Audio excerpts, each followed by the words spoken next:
continuación, invitamos a presentar a María Paz Mujica y Natalia Pérez, quienes inician con el proyecto y portafolio para el desarrollo de habilidades teórico-prácticas de liderazgo educativo en la Facultad de Educación. Sí, funciona.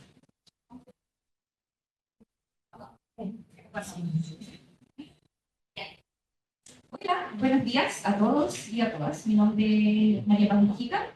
Yo soy docente, mentora del Magíster de Liderazgo y Gestión Educativa de la universidad. Y bueno, Miriam Sini, que no se encuentra aquí, es base, y es la secretaria académica del Magíster, junto a Natalia Astete. Desarrollamos el proyecto de portafolio interactivo para el desarrollo de habilidades teórico-prácticas de liderazgo educativo del Magíster.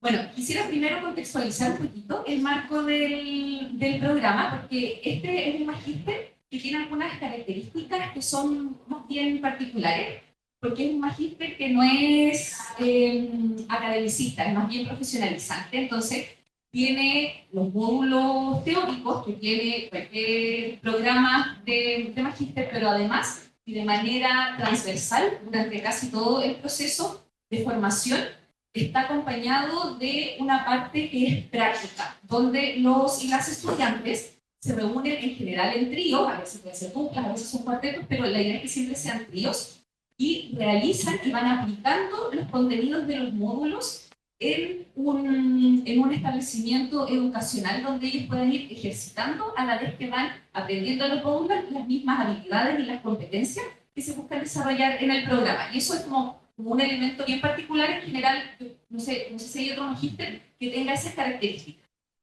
Entonces, dentro del problema, la situación de aprendizaje a abordar, ahí sí me piden la primera más clase. Algunos desafíos actuales que se han visualizado en el desarrollo del programa ha sido la necesidad de fortalecer ciertos procesos metodológicos que favorecen la integración teórico-práctica. Muchas veces los estudiantes, y también porque, como se señala ahí, hay diversidad de trayectorias y contextos profesionales en general. En el magíster ingresan profesores, profesoras, pero también han entrado psicólogos, terapeutas ocupacionales. En mi caso, yo soy de formación fonoaudióloga, entonces también hay una diversidad de carreras que tienen por esta misma diversidad distintos conocimientos, y también porque hay distintos contextos profesionales. Hay algunos profesores, algunas profesoras que están dentro de equipos directivos, hay otros que son profesores de aula. Entonces todo eso nos ha llevado a reflexionar que muchas veces lo que mencionan los estudiantes es que no logran aplicar de manera flexible los mismos contenidos que aprenden en los módulos teóricos y después aplicarlos en este proceso de práctica que, como decía anteriormente, va siendo transversal. Entonces, uno puede ver, no sé, hay un módulo, por ejemplo, de liderazgo educativo propiamente tal, hay un módulo de análisis organizacional, y cómo esos elementos después lo pueden ver plasmado ya sea en sus propios centros de práctica o donde cada uno y cada una se desempeña actualmente. Entonces, muchas veces hay una limitada profundización y aplicación de los contenidos. Entonces, en ese sentido, no sé si quiero pasar algunos de los objetivos que se plantean a partir de esta necesidad de fortalecer la integración teórico-práctica están relacionados con que los y las estudiantes pudieran integrar de manera que fuese más bien significativa los mismos contenidos abordados en los módulos teóricos, también teniendo en cuenta que hay diferentes referentes teóricos, que el liderazgo, si bien educativo, no tiene una receta de cómo hacerlo, tiene una institución educativa, sí está la evidencia, y cómo esto se puede ir aplicando, pero también flexibilizando dentro de cada contexto. Que los mismos estudiantes puedan ejercitar e ir evidenciando con ellos mismos sus propias habilidades de liderazgo, que también puedan ser contextualizadas a sus entornos profesionales. Porque muchas veces, cuando uno reflexiona con ellos en este proceso de mentoría, que es lo que se realiza durante el proceso de práctica, cuesta que los mismos estudiantes puedan visualizar cómo están adquiriendo estas habilidades de liderazgo que son fundamentales en un programa de liderazgo educativo, obviamente. Y bueno, también que se pueda fortalecer el aprendizaje autónomo, el aprendizaje colaborativo, que es fundamental para cualquier liderazgo. No se trabaja de manera aislada, entonces de ahí también que se insta que estos trabajos prácticos siempre sean grupales, porque hay que trabajar colaborativamente, hay que llegar a acuerdos, independiente de las diferencias de opinión, etcétera, y que además sea un espacio reflexivo donde haya interacción también entre pares, más allá del propio grupo de práctica, y con las docentes mentoras, que en este caso somos 3 que acompañamos a distintos grupos, a 2 o 3 grupos del magíster. La siguiente. Entonces, desde ahí, el enfoque del proyecto es poder documentar e ir sistematizando la experiencia práctica de los y las estudiantes, lo que permite ir facilitando una reflexión crítica, como decía anteriormente, sobre su quehacer profesional, tanto en su contexto de trabajo, como por supuesto en la práctica, donde se tiene que realizar un diagnóstico educativo, finalmente un diagnóstico institucional, y posteriormente una propuesta de mejora. Y esta práctica está dividida como en una práctica 1, una práctica 2, que tienen evaluaciones distintas, que se integran dentro todo de un modelo de liderazgo educativo y de la mejora continua. Bueno, también se puede estructurar y organizar las evidencias de aprendizaje, fortaleciendo la aplicación concreta de las habilidades de liderazgo. Y también otro enfoque del proyecto es facilitar la retroalimentación continua, tanto de las docentes, como decía anteriormente, de las docentes mentoras, pero también de los pares. Y eso siempre es un desafío porque los estudiantes tienden a evaluarse súper bien entre ellos, no siempre hay una reflexión o una mirada tan crítica porque no quiero perjudicar a mi compañero. Sin embargo, es fundamental que también uno pueda analizar lo que está realizando un par y desde ahí proponer mejoras, no criticar sin aportar, sino para pretender a la mejora educativa finalmente. Y bueno, promoviendo de esa manera un entorno de aprendizaje que sea colaborativo, que desarrolle, que potencie el desarrollo profesional y, como decía anteriormente, la mejora continua. Y bueno, un sello también del magíster es la justicia educacional. Entonces, desde ahí también es muy importante cómo se plantean estos elementos.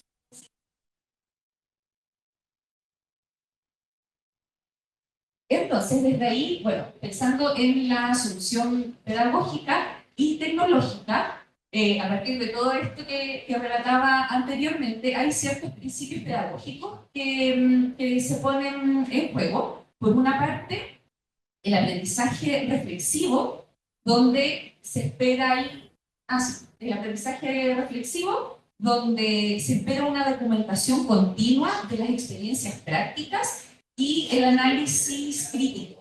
Obviamente también estamos hablando de un programa de magíster donde ya se espera, son todos y todas profesionales, donde se espera que haya muchas veces más autonomía, nosotros no estamos siguiendo a los estudiantes si van o no al centro de práctica, etcétera.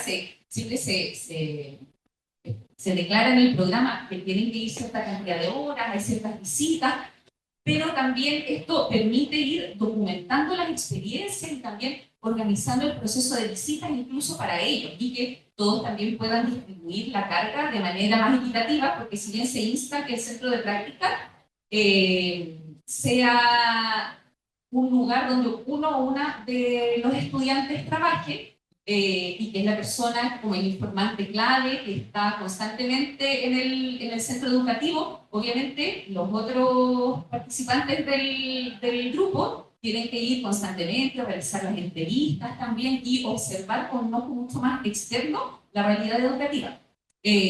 Por otra parte está la autonomía y flexibilidad, donde los estudiantes pueden ir gestionando y organizando el mismo folio, pudiendo profundizar distintos contenidos, también entre ellos por la misma estructura que tiene folio. Ahí vamos a conversar un poquito más adelante qué pasa también con esta autonomía y cuáles fueron las limitaciones y cuáles fueron ciertos modos críticos dentro de esta autonomía que debemos nosotros lo conversábamos, que son estudiantes que están en un programa de magíster, que uno espera que siempre sea voluntario que están estudiando, entonces que haya mucha más motivación, pero hay distintos factores que también influyen en cómo ellos se vinculan con estas herramientas digitales.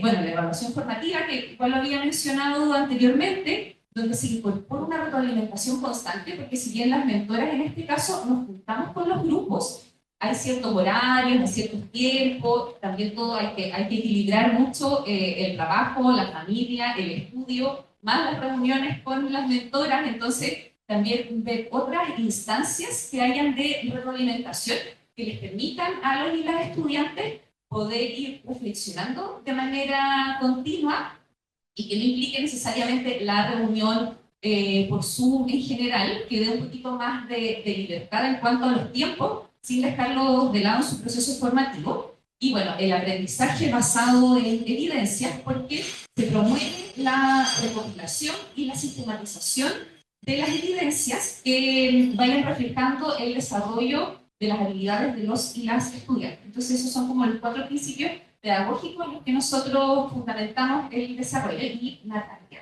ahora va a profundizar en la solución tecnológica. Gracias, Paz. Sí, tomando en cuenta los principios pedagógicos, nosotros nos pusimos a buscar una solución tecnológica y encontramos Folio. Quiero explicar de principio qué es Folio, ¿no? Folio es una herramienta de Canvas que está inserta en nuestro Canvas, que nos ayuda a construir un portafolio digital donde los estudiantes pueden reunir evidencias, experiencias profesionales, habilidades y logros. Como les comentaba, lo importante uno de los beneficios más importantes es que las tareas de Canvas ustedes hacen en Canvas están directamente o se pueden traspasar fácilmente al folio. Se los voy a mostrar para que ustedes no queden así como que es folio. Ya, se los voy a mostrar en un ratito. Beneficios del folio, tanto para los estudiantes como para los docentes, como decía María Paz, facilita la integración, facilita la integración con Canvas, por ende hay una trazabilidad de las tareas. Esto quiere decir si el curso, ustedes lo deciden por un programa, y el programa tiene algunos cursos asignados con tareas asignadas, si el curso se cierra, la tarea sigue existiendo, ¿ya?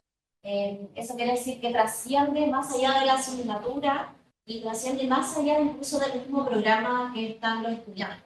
Quiere decir, si los estudiantes de María Paz terminan el programa de Magíster, ellos van a seguir teniendo portafolio, ¿ya? Entonces, por eso es profesionalizante también el portafolio.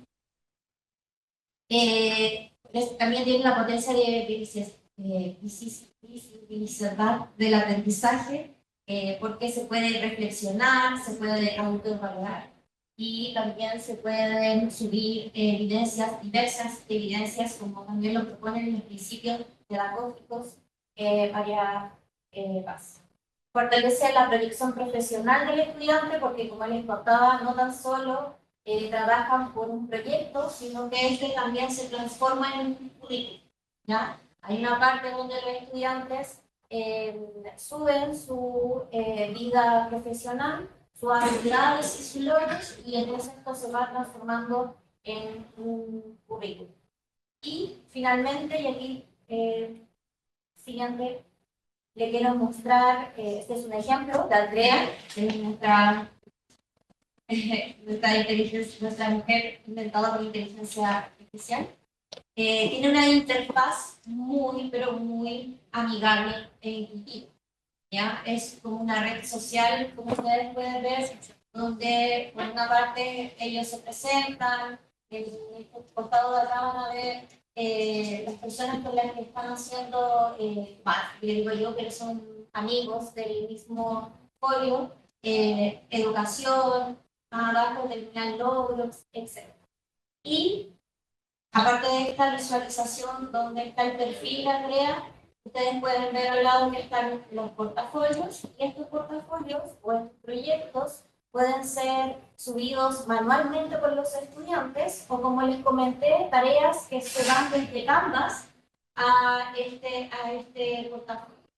Ellos pueden seguir editando esta parte y pueden subir aún más evidencias. Los compañeros pueden hacer comentarios, la profesora puede hacer comentarios y pueden compartir su proyecto con más estudiantes. Estos proyectos tienen asociado algunas habilidades, por ejemplo, las habilidades se van sumando, por ejemplo, pensamiento crítico, reflexión, etc. Y se van sumando como una especie de recuento en el perfil cuántas habilidades o cuántos proyectos asociados a esa habilidad están haciendo. Tiene un potencial pedagógico muy valioso porque, insisto, se pueden evaluar habilidades y competencias transversales, se puede evaluar a través de la rúbrica. Estamos viendo cómo se conectan las tareas de Canvas al portafolio. Se pueden elegir las tareas y llevarlas directamente. Así. Gracias, Vicky. Una de las cosas, donde se quiero mostrarles ahora el primer producto, que es nuestra capacitación. La capacitación es lo mismo. Nuestra capacitación, porque uno de los desafíos que tiene, o uno de los desafíos que nos enfrentamos con María Paz fue que lo primero que hay que hacer es habilitar a los docentes y habilitar a los estudiantes con el uso de portafolio. Es lo principal, hay que educarlos de cómo crear su portafolio, cómo subir la evidencia, cómo conectar las tareas de Canvas hacia el portafolio digital. En ese sentido, nosotros creamos un segundo, nuestro gran producto, que es esta capacitación de folio y de portafolios digitales, donde los profesores van a encontrar información interesante sobre la creación de portafolios digitales, pero también capacitación, tanto para los estudiantes como para los docentes. Y hablo de los docentes que tenemos que no obligar, pero llevar a los docentes a que creen las tareas en Canvas, que revisen en Canvas y que después esto sea fácilmente llevado a código. Esa es como la curva de aprendizaje. Esta curva inicial se aprende y ya después la herramienta se vuelve muy beneficiosa.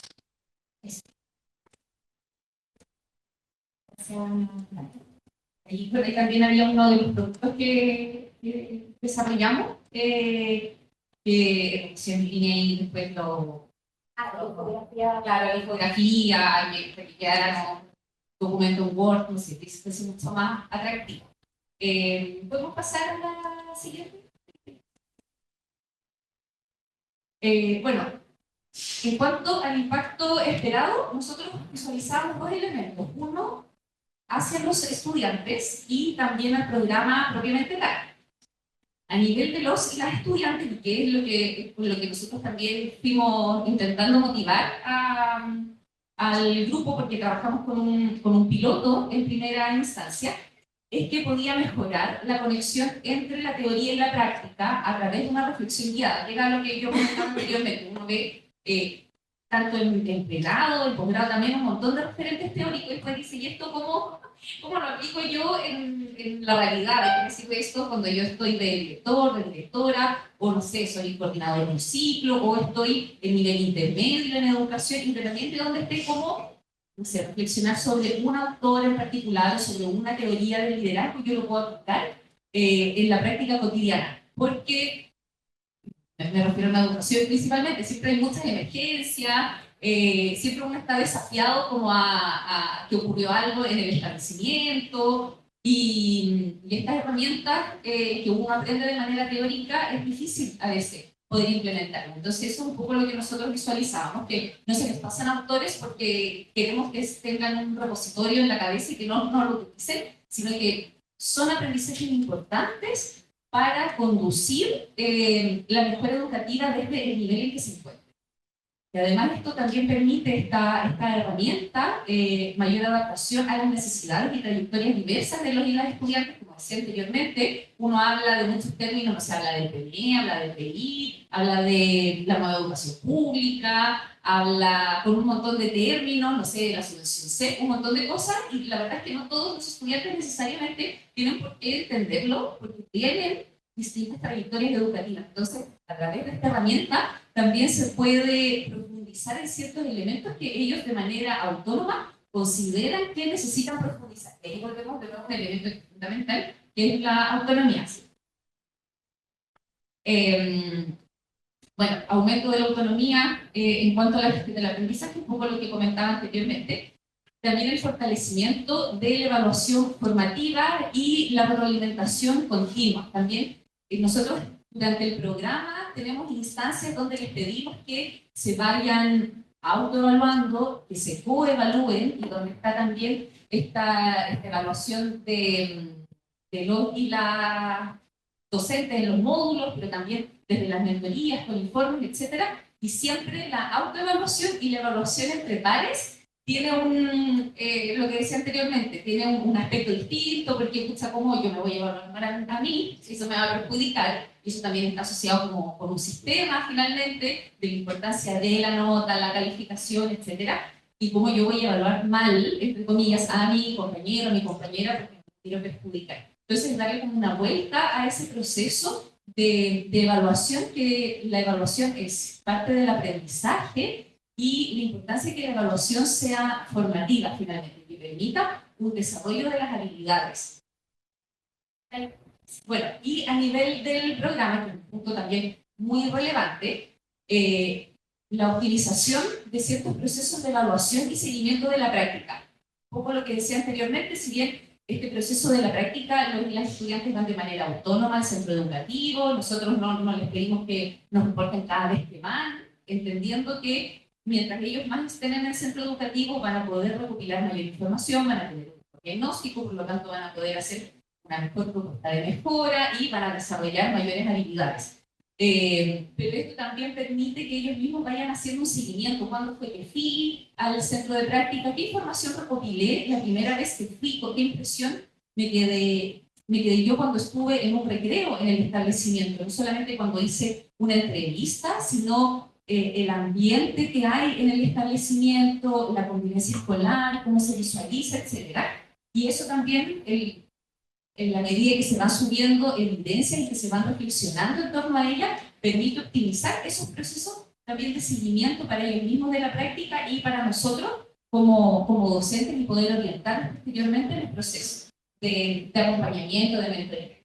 Hay también un fortalecimiento de la transformación digital, o sea, eso está claro y no es novedad para nadie cómo cambió todo desde la pandemia. Yo empecé a hacer el magíster en el 2019, me tocó el estallido, después me tocó la pandemia, en ese minuto no estaba Canvas tampoco, entonces al principio utilizábamos Drive, y ahí se subían los materiales, y esto, ahora finalmente el magíster cambia de modalidad, ya no es solamente presencial, como era cuando yo lo hice y las generaciones anteriores, sino que es un programa que tiene clases sincrónicas online y algunas clases que también son presenciales, y eso ha permitido que, por ejemplo, estudien personas que no son de Santiago, o sea, permite abarcar y que tengan que venir de manera puntual, todo está, hay un cronograma, por lo tanto que tengan que viajar cuando sea necesario. Ahí, de hecho, el año pasado ingresó un estudiante que era de Chiloé, si no me equivoco, entonces tenía súper claro cuando viajar, y le da una oportunidad que probablemente no tenía cuando el programa, que es un buen programa, que tiene una acreditación de, tirando también para los del programa, pero que es un buen programa, que tiene 8 años de acreditación, que no tiene otro programa, que no podría acceder de otra manera. Entonces, efectivamente, hay una transformación digital con una herramienta nueva, con Canvas, y eso diferencia también el programa. O sea, aquí hay que subirse al carro de lo digital, y no puede ser la misma experiencia que la presencialidad. No es como pasar, no sé, el PowerPoint que yo hacía de manera presencial, ahora lo proyecto en Zoom, sino que tiene que estar acompañado de una serie de herramientas que permitan que esa experiencia de aprendizaje sea mucho más enriquecedora. Y bueno, desde ahí también mejora la diferenciación del programa. Yo lo decía al principio, por una parte con este proceso de práctica, pero además utilizando no solamente una plataforma que sea un repositorio de información donde se sube todo y uno lo descarga, sino que permite cierta interacción. Y ya, bueno, los últimos elementos, yo creo que lo más relevante fueron todos los aprendizajes que tuvimos ahí con Natalia, con el equipo en general, porque hubo hartos desafíos en cuanto a la implementación de la herramienta, sobre todo en cuanto a la participación. El aprendizaje, uno de los elementos que nosotros visualizamos es que el aprendizaje digital requiere un acompañamiento que sea estructurado para poder monitorear. O sea, no podemos solamente decir, miren, esta herramienta, hacemos una capacitación, se suben los materiales y después los vemos, sino que tiene que haber constantemente un acompañamiento. Vuelvo un poco a lo mismo, quizás bien reiterativo, pero de repente nosotros podríamos asumir que son estudiantes de posgrado, por lo tanto hay una motivación distinta, etcétera. Pero en concreto también hay un montón de otros elementos, y por ahí, bueno, por ahí están factores que inciden en la participación, la carga familiar. Este es un programa que es bien demandante, entonces, todo un programa en general, pero está la familia, está el trabajo, están los módulos propiamente tal, está la práctica, y además tengo que hacer ciertas actividades en esta plataforma, y el objetivo es que no sea más carga, sino que sea una ayuda, que sea un complemento para el aprendizaje. Y eso no puede ser un proceso que se da como por generación espontánea. Hay que acompañar a los estudiantes en ese sentido. Y eso también requiere un montón de trabajo. Tiene que haber una vinculación clara y directa con las evaluaciones y los procesos. Eso también lo conversamos con Natalia. Finalmente, quizás no lo que esperaría, pero bueno, vamos a tener quizás que darle a las tareas cierta ponderación en una calificación para que también los estudiantes vayan acostumbrándose a esta herramienta. Lo contando obviamente, los factores externos como la carga laboral, afecta obviamente la disposición y la participación. Y se tiene sobre todo, y eso yo creo que es uno de los aprendizajes más significativos, se tiene que fomentar el uso de Canvas desde un comienzo.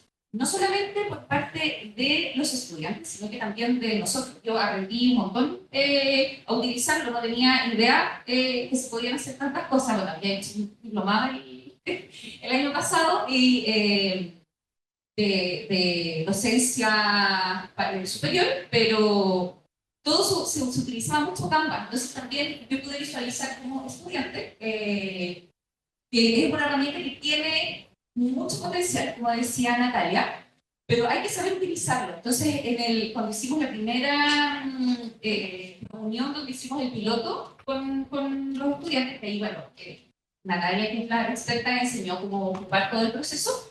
Ellos mencionaban, como, escucha, en verdad Canvas debiese estar más ordenado, no lo sabemos ocupar bien, y eso también es un desafío para el programa propiamente tal, como todos los docentes se suben a este carro de utilizar bien la plataforma, que esté ordenado, etcétera, etcétera, y también desde el comienzo, porque la práctica, si bien no es desde que los estudiantes comienzan, el programa está como entre agosto, igual hay que empezar desde un comienzo a hablar sobre Canvas, hablar sobre el portafolio, porque si no después es una herramienta que no entienden bien. Nosotros empezamos como a claro, a finales de año, entonces ya los estudiantes estaban con un montón de cosas, entonces les costaba entenderlo, y claro, desde ahí nosotros visualizamos que tiene que ser de otra manera.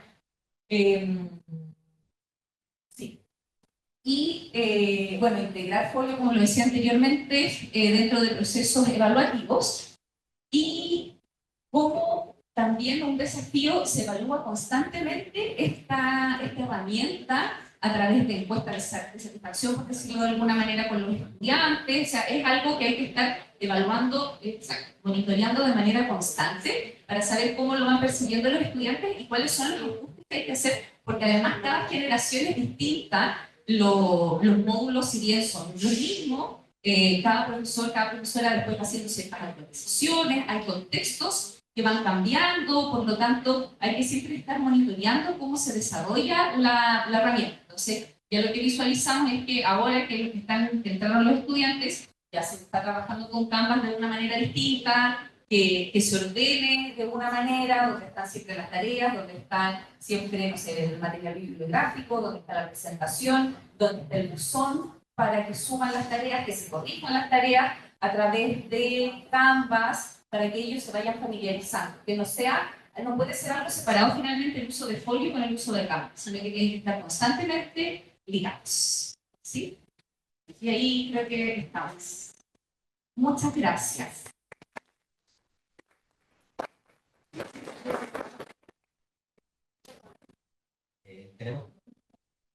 Tenemos tiempo para una pregunta del público para este proyecto. Yo tengo una pregunta. ¿Cuál fue la percepción en general de los estudiantes en relación al uso de la herramienta? A los estudiantes les escuchan, ¿no? Sí, algo con esto. Ya. A los estudiantes tenían la intención de utilizarlo, Ya. pero se les hacía complejo. Yo creo que fue lo que decía Natalia, como que tiene una curva de aprendizaje. Entonces, al principio, y a mí también me pasó, que yo también me quedé en folio, como que al principio quizá no se entendía tan bien, pero después cuando uno lo empieza a usar, es absolutamente intuitivo. Entonces, si bien los estudiantes les hacía sentido y la querían utilizar, les costaba un poco la vinculación con Canvas, porque Canvas, en verdad, cada módulo está organizado de una manera distinta. Entonces lo encontraban como un poco desordenado, pero ellos mismos decían, aquí se le puede sacar un montón de provecho, pero como que está desordenado en general. Entonces no entendemos cómo se vincula. Lo que pasa es que la idea es que los docentes tomen Canvas y creen las tareas o las rúbricas ya hechas para que los estudiantes sepan qué es lo que se va a evaluar. Entonces, por un lado era doble trabajo. Los docentes crearon las tareas con la rúbrica, las fechas, etcétera, y que los estudiantes comprendieran que ahí va la tarea, que después lo podían vincular con folio y subir sus reflexiones, autorreflexiones, etcétera. Entonces, en ese orden de factores en el que se desordenaba un poco, porque no todos los cursos o todos los profesores de los cursos tenían creadas sus tareas en Canvas y no tenían un orden, como decía Diego. De hecho, ahora es una de las cosas que tienen que atacar. Gracias. Gracias. No sé si han pensado eventualmente a nivel cultural, una actividad, porque un libro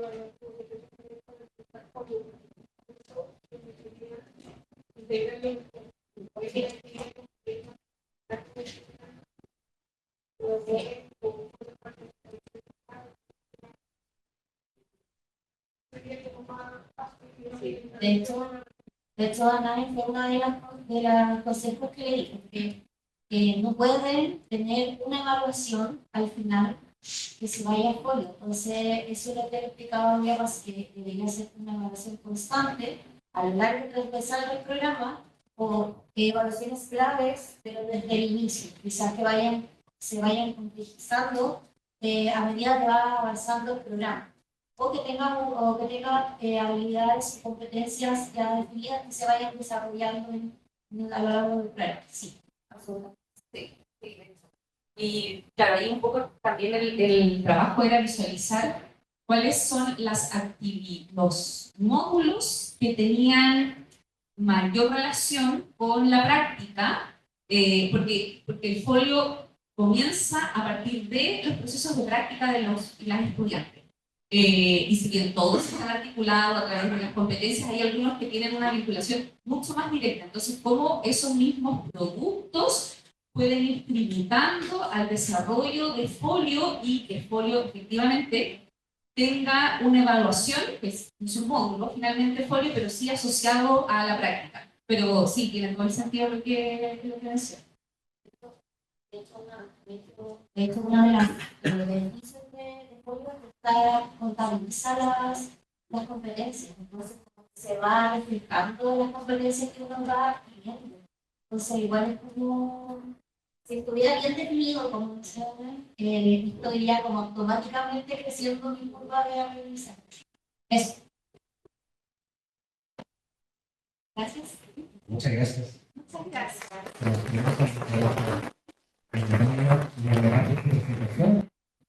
A continuación, Gabriela Silva, Rodrigo Arias y Nicolás Olguín, regresando.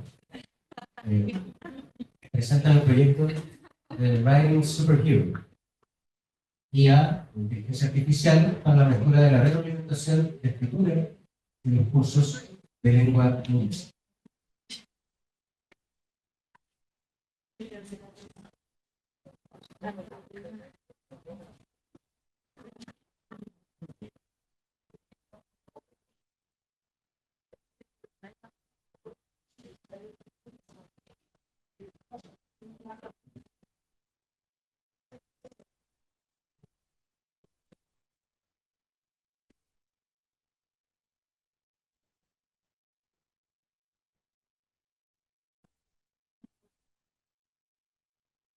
Hola, buenos días. Muchas gracias por estar acá para presentar nuestra guaputa.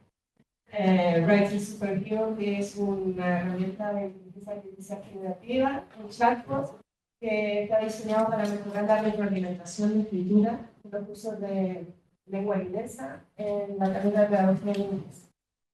Somos Gabriela Silva, Rodrigo Arias, y nuestro Superhero de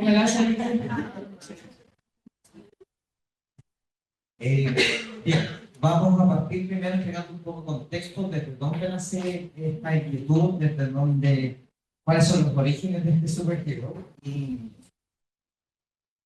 la carrera de pedagogía en inglés ha tenido un crecimiento sostenido en los últimos 5 años en términos de matrícula en primer año.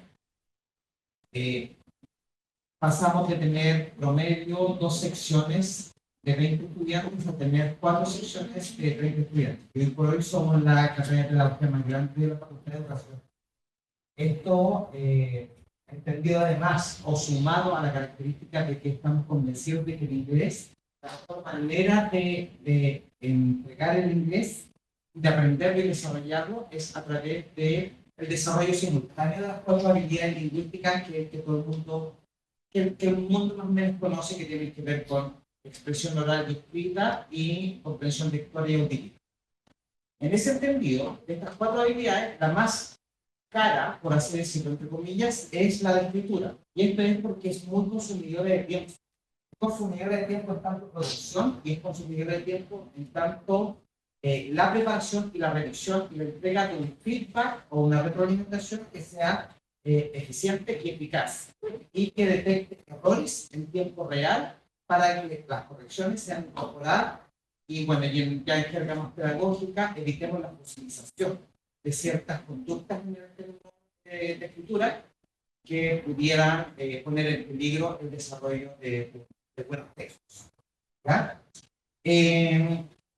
Es así que nosotros nos preguntamos con Gabriela, ¿cómo proporcionamos a nuestros estudiantes una retroalimentación que sea efectiva, inmediata y completa sobre las tareas de escritura para mejorar el aprendizaje inglés a través del uso de nuevas tecnologías? O sea, queríamos hacer esta ensalada y ahí hacerlo efectivo y que tenga sentido para el estudiante, que no tenga esa sensación de que solo puedo practicar con 2 textos durante el semestre porque el profesor no alcanza humanamente, no da abasto para entregar ese nivel de retroalimentación. Sin ir más lejos, yo tengo 30 años. Y me veo así. Pero de verdad que es muy posible. ¿Ya? Entonces, después nos saltamos a los objetivos. Y el objetivo primordial es mejorar el dominio de las habilidades de escritura en inglés mediante una mayor retroalimentación, mayor en términos de frecuencia y también de calidad, facilitando tecnología de inteligencia artificial generativa, y en este caso un chatbot que pudiera estar puntualizado y que ayudase tanto al profesor como al estudiante. O sea, nuestro objetivo es en nuestro pensamiento muy altruista, pero también interesado en buscar la facilitación de la pega del profe, que nos ha tocado vivirlo, digamos, por el cansancio. Entonces, y eso nos llevó a buscar algo que tuviera que ver con el enfoque que adoptaba. Y este era un enfoque constructivo. ¿Por qué? Porque estamos convencidos de que aprendemos a través del hacer, pero además a través del hacer es cuando más errores cometemos. Y cuando más errores cometemos, más correcciones recibimos. y cuando más correcciones recibimos, nos incorporamos y aprendemos de mejor manera. O sea, y con todo ello, ¿qué estamos desarrollando? Una autonomía que es promovida, que es buscada, que es la quimera en la docencia, pero es la quimera también en el pararse en el proceso tan complejo como de la enseñanza-aprendizaje. O sea, todos promovemos la autonomía, pero la estamos trabajando, la estamos logrando, y de esa manera estamos logrando evitar esa superdependencia que nuestros estudiantes tienen en la figura docente. Es una pregunta, no es retórica, es súper real, es súper genuina en torno al quehacer que tenemos en nuestra carrera.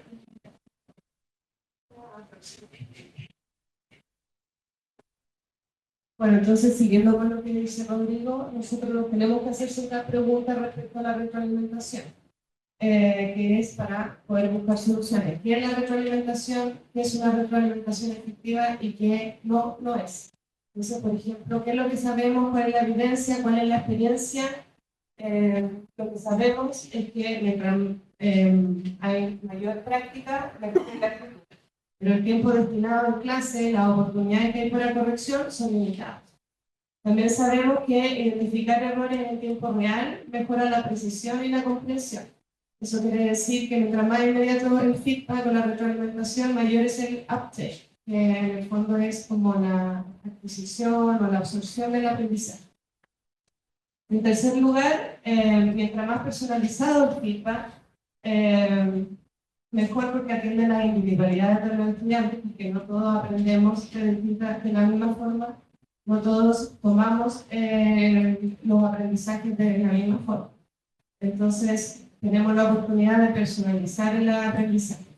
Y no podemos dejar de lado la sobrecarga laboral de los profesores, que es algo que mencionó Rodrigo recién, que es un problema, porque limita las oportunidades, como hemos dicho, de que los estudiantes reciban retroalimentación y así poder tener más práctica, y también es una oportunidad para trabajar la autonomía y evitar la sobredependencia que hay de los estudiantes con el docente respecto a necesitar estas correcciones de futuro.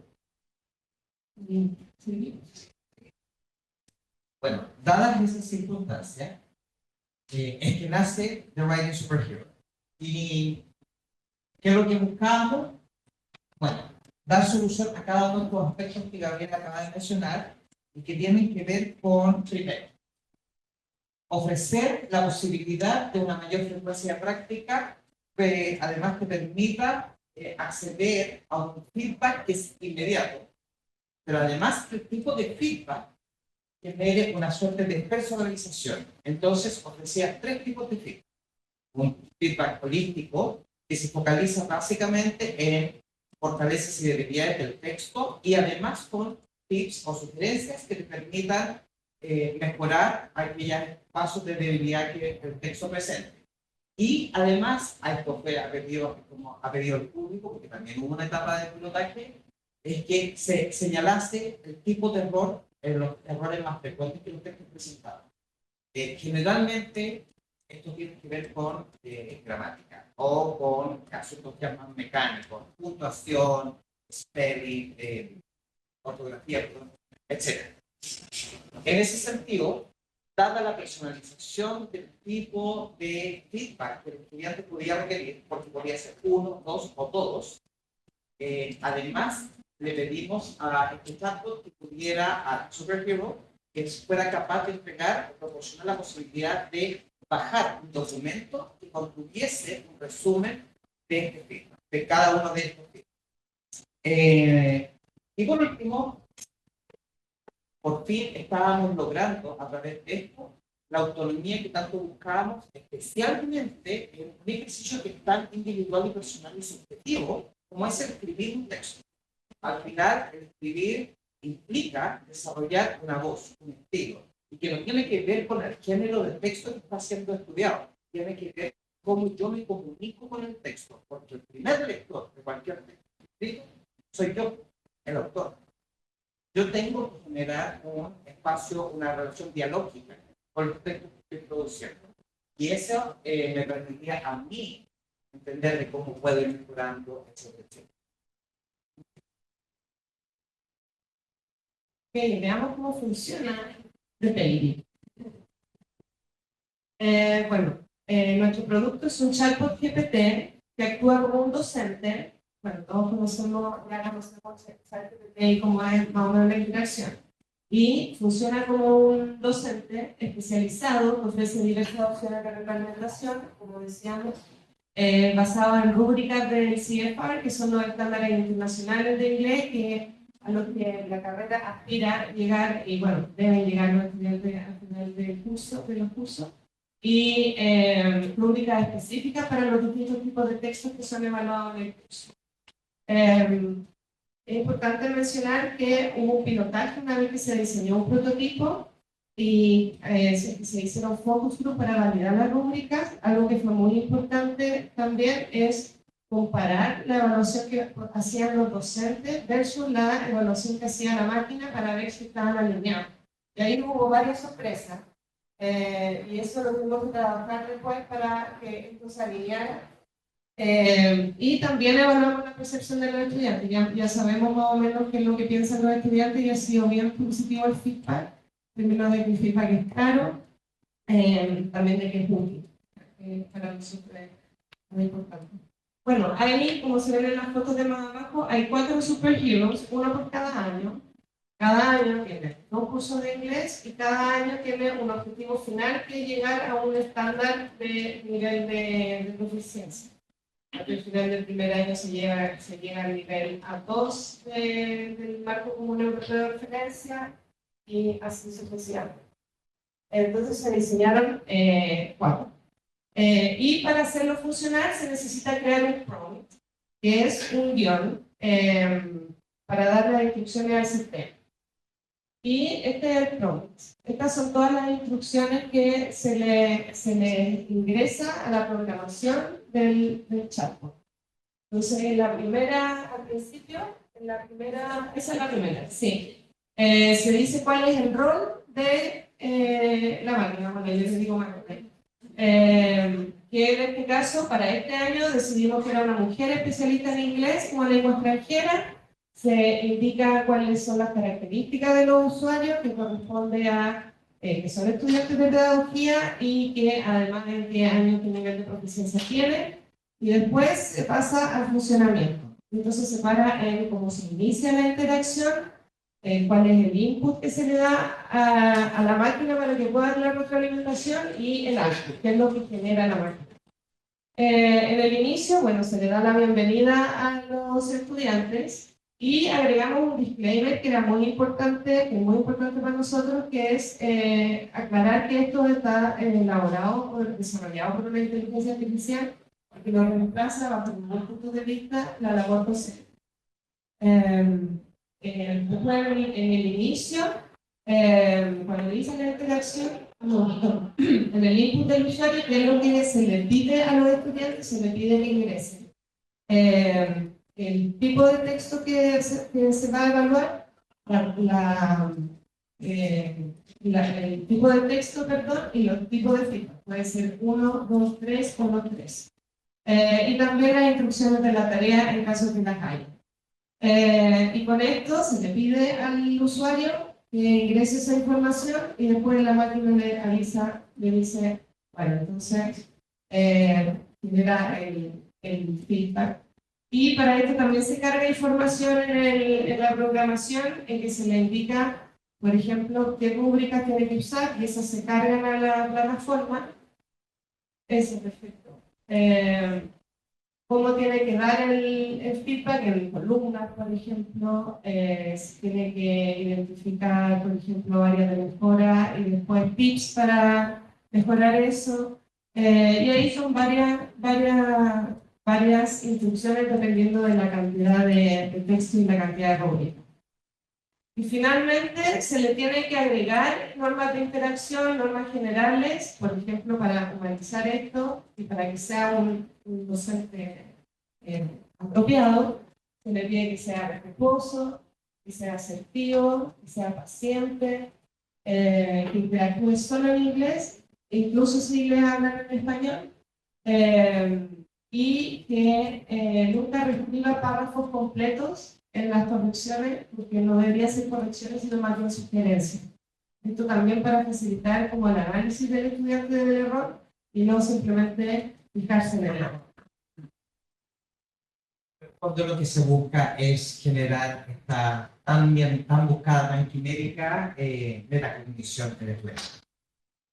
Una vez que se ha escrito este guión, pasamos a un video. Y aquí lo vamos a ver en acción. Este es el baby actual.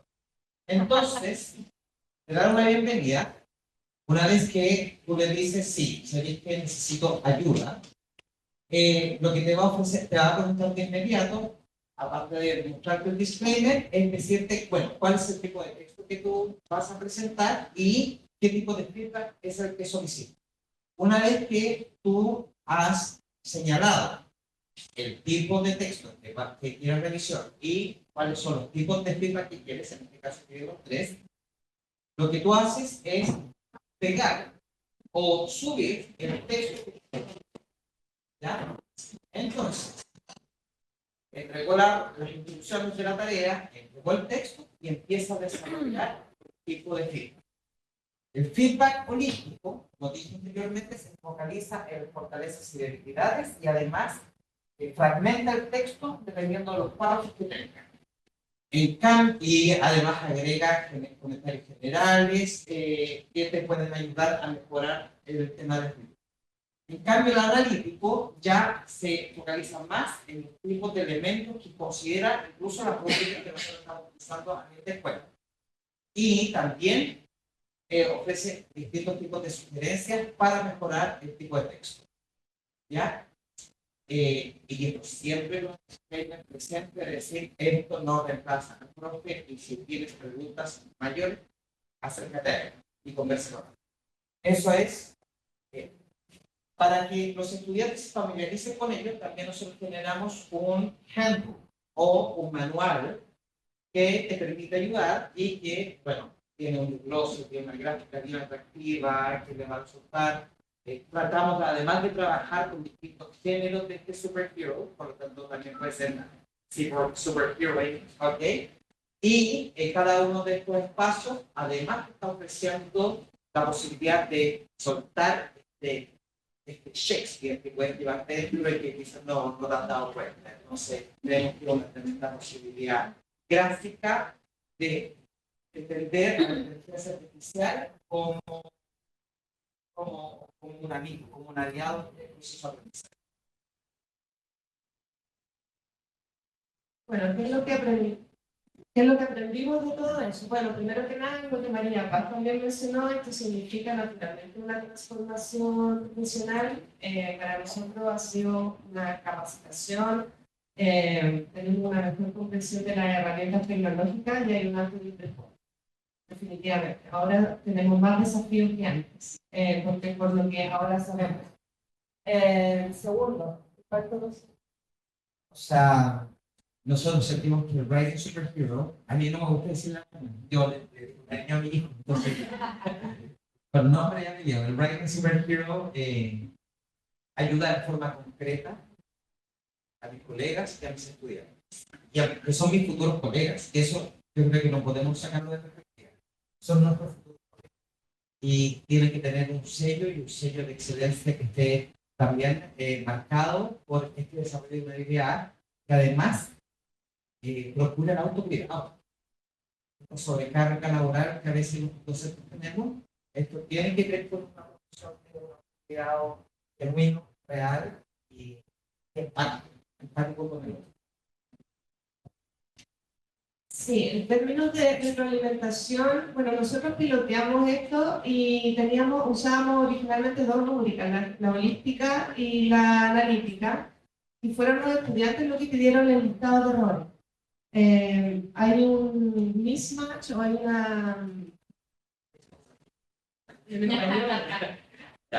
confusión conceptual entre lo que es la retroalimentación formativa y la nota, por decirlo así. Como que los estudiantes tienen una explicación, y creo que María Paz también cuando indicó que había que ponerle una ponderación al portafolio, como que hay una cosa muy cultural que es la fijación por la nota. Entonces un desafío interesante es cómo hacemos para que los estudiantes utilicen más la herramienta sin estar pensando solo en una nota. En el fondo que la usen y no que sea solo el trabajo de clase lo que prima.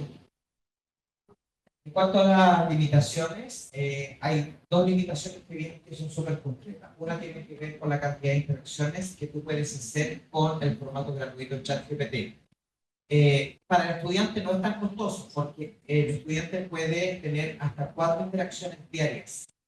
Sin embargo, el profe, si quisiera, por ejemplo, ayudarse en la corrección de textos, también solo puede acceder a 4.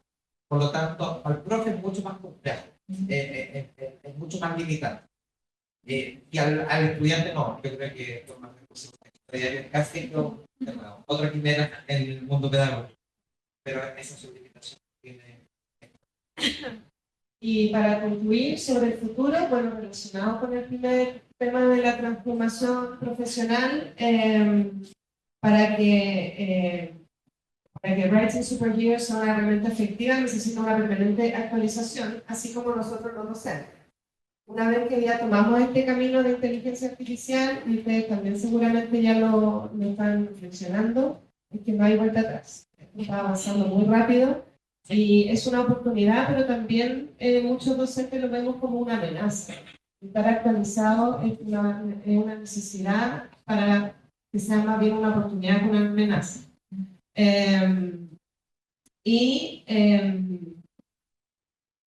Este es el futuro, bueno, el presente también. Pero no debemos olvidar que detrás de cada inteligencia artificial hay un ser humano inteligente. Algo que dijo una vez y que me quedó grabado para siempre. Así que muchas gracias. Esa fue nuestra presentación. Solamente para decir que nada de esto es posible sin el libro. O sea, nuestro superhero, nuestro technological superhero, ayudó al nacimiento de Writing Superheroes. Él fue así.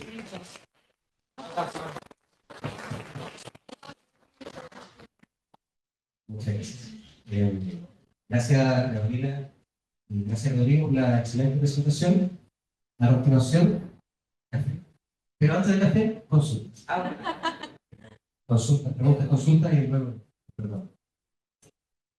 No una consulta propiamente tal. Creo que me pareció tremendamente interesante. Creo que además en la escritura, ya en español, en castellano, es súper complejo y eso yo lo visualizaba y decía, hoy nosotros también en el magíster tenemos un montón de problemas cuando le pedimos informes escritos a los estudiantes. Ahora como que se han ido sumando un taller de producción escrita, porque efectivamente es un desafío y yo jamás se me hubiera ocurrido como con inteligencia artificial un proceso así. Lo encuentro súper interesante, porque además, si no me equivoco, no es que le reescriba el texto, sino que da sugerencias, entonces tampoco pasa esto como que yo creo que a ustedes también ocurre cuando uno lee el trabajo de un estudiante o de cualquier persona, ya después de leer tanto uno dice, no, esto no lo escribió un humano, aquí ahí pasó como inteligencia artificial y no fue revisado después por la inteligencia humana. Entonces, me imagino que con la herramienta que ustedes desarrollaron no ocurre eso, porque solamente se hacen correcciones, o sea, se hacen sugerencias, pero no se reescribe el texto, ¿no? Yo creo que el factor ético acá viene antes, durante y después del uso de los Writing Superheroes. Creemos que, bueno, es lo que tratamos de enseñarle a nuestros estudiantes, básicamente se escucha, ¿sí? Ya. Que yo creo que tiene mucho que ver con cómo ellos tienen que hacer un buen uso de los espacios donde su voz puede ser realmente escuchada. Y la expresión escrita es una de ellas. Cuando ellos utilizan ChatGPT para generar un texto, yo les generé al estudiante. Y eso yo creo que la invisibilización de ellos, de su persona, de su identidad, es algo que a ellos les incomoda mucho. Creo que no todos han logrado ver o visualizar o concretamente resolver. Pero yo creo que cuando es parte de este discurso pedagógico, yo creo que las reglas del juego cambian. Y ahí ya se deja de ver ese riesgo tan presente hoy día en el mundo de la academia que tiene que ver con que una máquina te haga la regla. Felicidades. Buenísimo. Sí, yo quiero hacer una consulta. Nosotros en la escuela estamos tratando de hacer como una optimización en el análisis de ciertas respuestas de percepción X, ¿cierto? Y lo estamos basando en un algoritmo que funciona bajo redes neuronales, donde cuenta la cantidad de frecuencias de palabras que tiene la respuesta y en base a eso va como tirando, uniéndolo con otros conceptos para poder armar una idea cualitativa de lo que se quiere estudiar, ¿cierto? ¿Se ha probado en GPT o en IA este análisis como para preguntas cualitativas para, estoy pensando como profesor, o sea, quiero hacer una prueba de desarrollo y quiero que me la corrija o que me dé una aproximación a la respuesta a un análisis rápido? ¿Se podría hacer?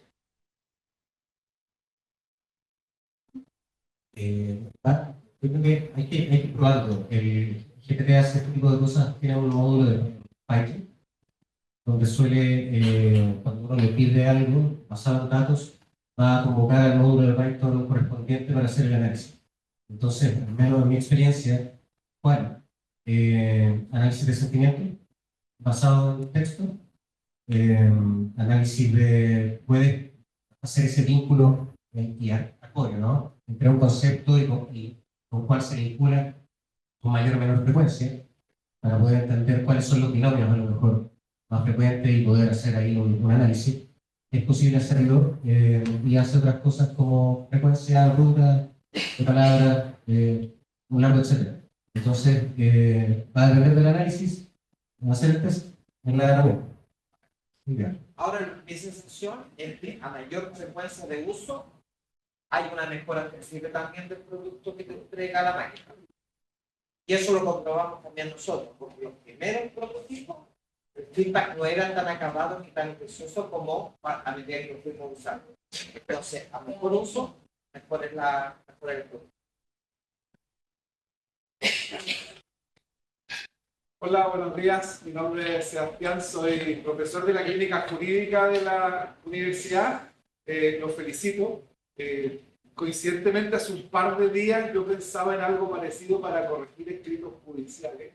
Así que, Nicolás, te voy a ver justamente para ver esto y quería consultarle. Ustedes lo dijeron, ¿no es cierto? Esto tenemos que alejarlo un poquito de la cultura de la nota, ¿no es cierto? De la calificación.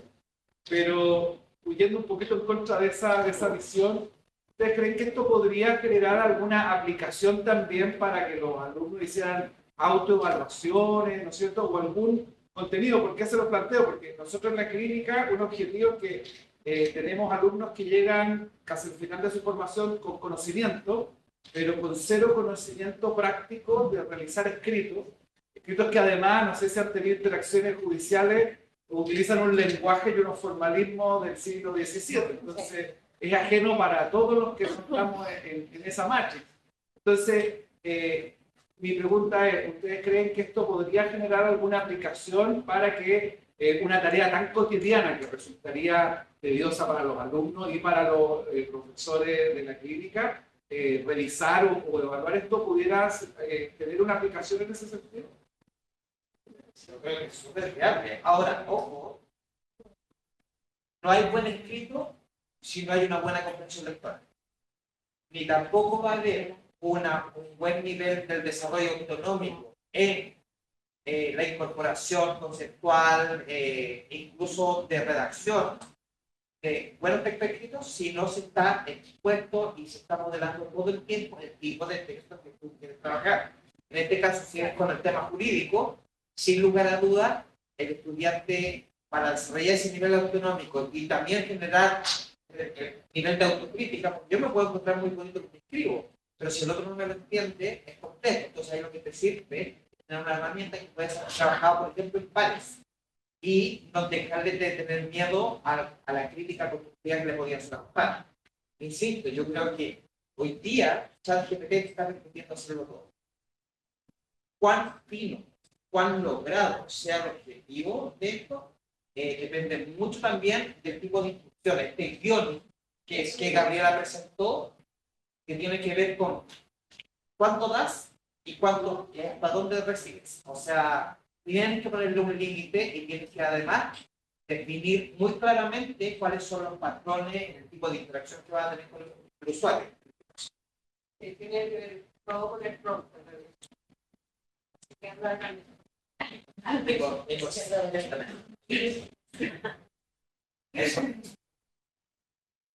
¿Hay preguntas? Luces, por favor. Y café. Siguiente. Muy bien. Vamos a dar los 10 minutos para la situación. Muchas gracias.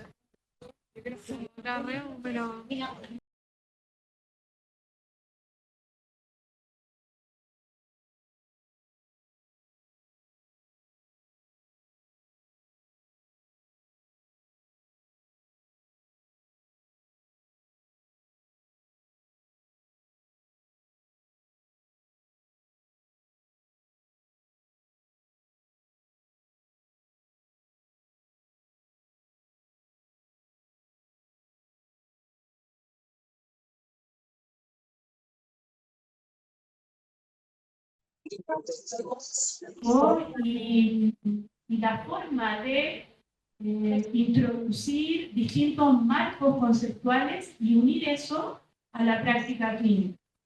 Es un desafío porque tenemos restricciones en la carrera ética y legales también para someter a los alumnos a, por ejemplo, consultantes reales, porque hay ciertos derechos y deberes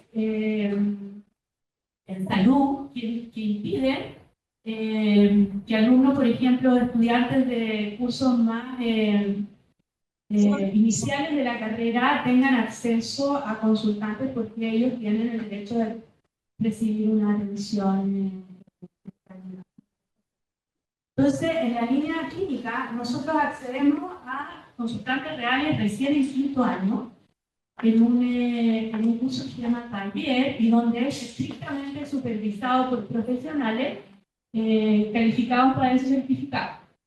Entonces, nuestro desafío primero es cómo introducir o acercar progresivamente a los estudiantes para desarrollar habilidades clínicas, porque nosotros empezamos a hablar acerca de cómo se hace una intervención, por ejemplo, terapéutica, cuáles son las teorías que están detrás, pero no hay mucha posibilidad de que ellos desarrollen habilidades propias. Y como recursos que tenemos tecnológicos, ya como que están demasiado saturados, los hemos utilizado demasiado. Por ejemplo, usar fragmentos de película, entonces los docentes pasamos horas buscando fragmentos del cine para mostrar casos, problemáticas, mucho tiempo, porque además se van gastando esos recursos. Entonces de ahí nos surge la necesidad de crear material terapéutico clínico para nuestros cursos y para la línea en general. Partimos entonces la pandemia, igual como les decía antes, fue un punto como de quiebre, digamos, de las metodologías docentes. Implicó que todos tuviéramos que empezar a pensar en cómo trabajar de otra manera, ya no presencial. Y eso como que siento que gatilló la creación también de otro escenario y nos permitió a nosotros tener una línea de desarrollo en introducir en primer lugar la simulación, donde nos apadrinaron, y agradezco también, Ciencias de la Salud, o Ciencias de la Salud, que ya llevaban algunos recorrido ahí. Introducimos la simulación haciendo cápsulas en donde nosotros mismos, los docentes, éramos los terapeutas, sin ser actores ni actrices, sino que haciendo lo mejor posible, y entonces los actores y actrices eran los pacientes. Sin embargo, esa metodología, que fue muy bien evaluada, no permite tampoco hacer, como que el eslabón que nos faltaba, como introducir. De ahí entonces postulamos a este proyecto, que al principio era como algo muy novedoso. No sabíamos bien cómo se iba a ir construyendo y cómo se iba a desarrollar para la formación en habilidades clínicas, pero desde el punto de vista que el estudiante fuera más activo y que hubiera un entorno más interaccional para poder trabajar esas habilidades. Entonces, ¿qué pasó con las cápsulas que les estaba yo mencionando? Que partimos con eso, que además de ser como más pasivo, porque el estudiante mira cómo hacemos, es económicamente inviable. Nosotros tenemos experiencias de simulación presencial, o sea, van los actores a trabajar con los alumnos, pero eso se ocurre una vez en el semestre y en el curso de taller, anticipando la atención de consultantes reales. Entonces, eso es demasiado poco. ¿Y qué pasa con los estudiantes? Se lo evalúan muy bien, empiezan a mencionar reiteradamente, esto debe ser antes, esto debe ser.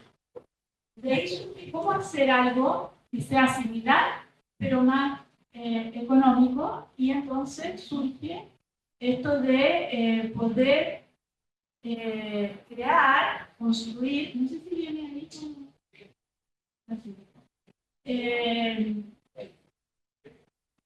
claro, como implementar metodología innovadora con realidad virtual, de manera que puedan ellos interactuar o ser más activos en el proceso de enseñanza-aprendizaje.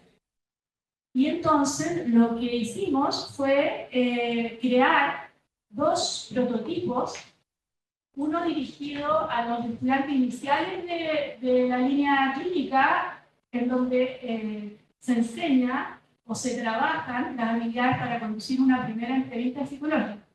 La primera entrevista es una herramienta fundamental para todas las personas profesionales clínicos, ¿sí? Entonces, eso lo tenemos pensado para los cursos iniciales de la línea que van segundo o tercer año. Y un segundo dispositivo o prototipo que es de mayor complejidad que para los estudiantes de 4º año, en donde ellos ya tienen que empezar a pensar en intervenciones terapéuticas. Entonces tienen que pensar en cómo abordar un caso desde un marco teórico, cómo hacer hipótesis y cómo hacer lineamientos de intervención, a través de una modalidad interactiva que les vamos a ir mostrando a continuación. ¿Sí?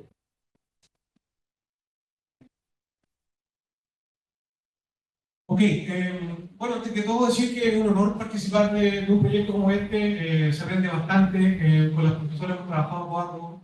En general estos no son proyectos que se realicen como separados, tenemos reuniones semanales, ¿cierto? Tensionamos las ideas juntos, las discutimos y vamos llegando a soluciones. Entonces, la solución pedagógico-tecnológica tiene que ver precisamente con eso, los planteamientos que por un lado vienen hechos en el proyecto desde su base, ¿cierto? Desde su postulación, que son los que están aquí expresados al lado izquierdo, ¿cierto? Y al lado derecho un poco la solución a la que se llega en conjunto, ¿vale? Así que la vamos a ir revisando un poco a la hora.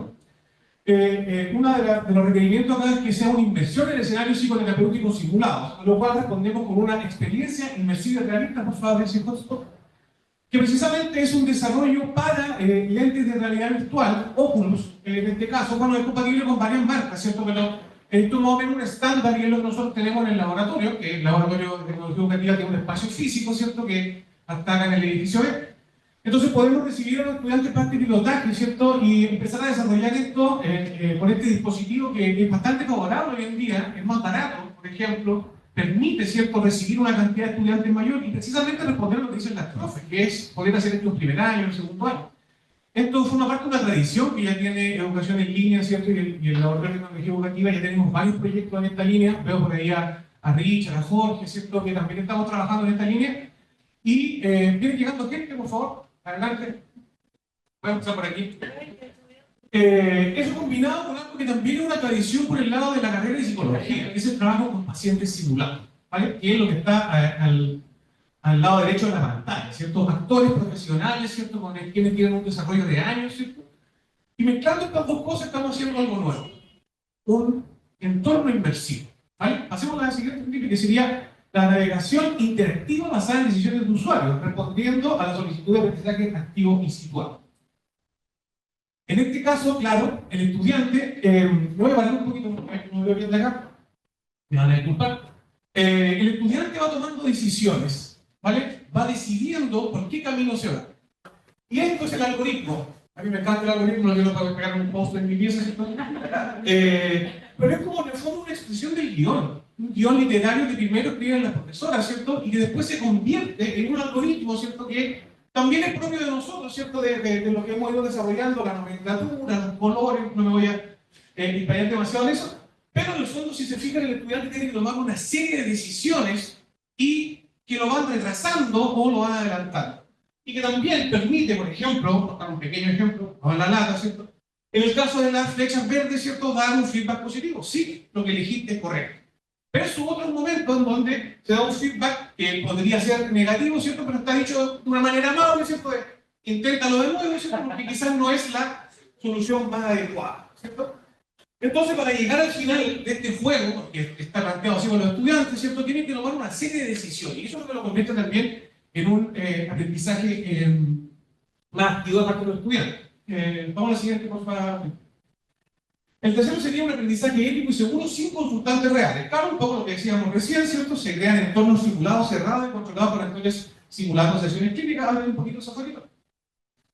Que precisamente emulan, ¿cierto? Más o menos para que los estudiantes puedan observar. ¿Vale? Eso es muy importante acá, ver cómo se comportan personas que están entrenadas para ello, que estudiaron, y en base a las cuales se toman decisiones. ¿De qué manera le preguntas tal cosa a este joven adolescente que tiene tal problema? ¿De qué cosa planteas tal o cual manera? ¿Cierto? Ahora es un trabajo en desarrollo, ¿cierto? Y pronto lo vamos a poder ver completamente consolidado, pero gran parte de la producción la hicimos internamente, en conjunto entre los equipos de psicología y educación en línea, ¿cierto? Para poder crear estos entornos simulados en base a la grabación de video inmersivo. Esto es un video donde yo puedo mirar hacia todos lados y observar en detalle los detalles hacia donde yo quiero apuntar, ¿cierto? Mi atención. Vamos a la última, que es la retroalimentación desde la práctica simulada. Sistema de retroalimentación contextual y recolección de datos. Esto es bien importante, ¿cierto? Porque hay dos tipos de datos en esta línea. Uno que es la retroalimentación en tiempo real, a la que se han mencionado, ¿cierto?, en los dos proyectos anteriores, que es muy importante, ¿cierto?, que el estudiante tenga que disociarse, ¿cierto?, y en una semana más saber si resolvió el tema. Aquí inmediatamente el sistema le va diciendo, mira, esto no puede ser tan adecuado en la primera sesión, quizás por la tercera sesión sea bueno, pero en una primera sesión no, inténtalo de nuevo. Y te marca más o menos las cosas clásicas como que combinan el escape room, ¿cierto?, o los temas de quizzes clásicos, ¿cierto?, que se mezclan con este entorno real. Y por otro lado, la recolección de datos, ¿cierto?, que es algo en lo que estamos implementando. Por el momento este proyecto no hemos llegado a esta etapa, ¿cierto?, estamos en medio de la programación. Pero es muy importante lo que estamos haciendo en esta línea, porque nosotros vamos a recolectar una piscina de datos bien importante. ¿Cómo se comportaron los estudiantes? ¿Dónde se demoraron más? ¿Dónde se demoraron menos? ¿Por dónde pasaron todo bien?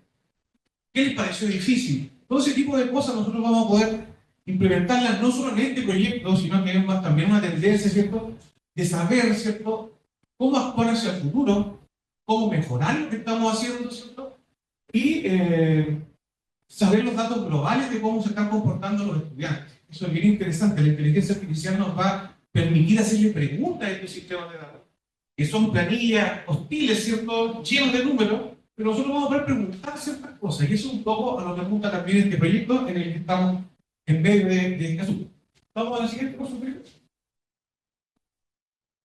Producto de demostración, ¿cierto? Vamos a ver algunas cosas que va a introducir Sofía. Muchas gracias. El demo del producto 1 tiene un foco en los estudiantes que son del ciclo inicial, ¿no es cierto? Entonces ellos van a ser los terapeutas, en este caso, que van a conducir una primera entrevista. Entonces tienen 3 opciones en general de hacia dónde dirigirse y lo vamos a ver.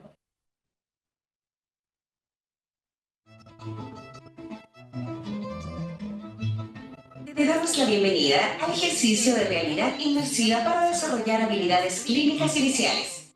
En esta actividad tendrás la oportunidad de tomar decisiones claves sobre las preguntas basándote en la información proporcionada por los pacientes o consultantes. Si estás listo o lista, haz clic en comenzar. Eres terapeuta de la Clínica Psicológica UDP y hoy estarás a cargo de realizar una entrevista de ingreso a un sistema consultante compuesto por Margarita y su hijo Carlos. Hola, buenos días. Hola, buenos días. Adelante, pasen.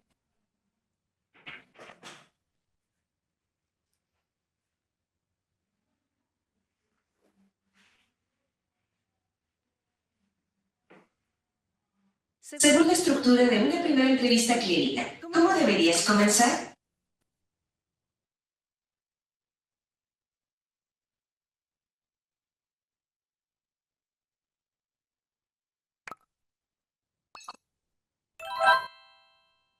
Ahora me gustaría pedirles que se presente cada uno. Bueno, mi nombre es Margarita, tengo 40 años, soy la mamá de Carlos que está presente aquí con nosotros y, bueno, ¿qué te puedo decir? Soy profesora, pero hace...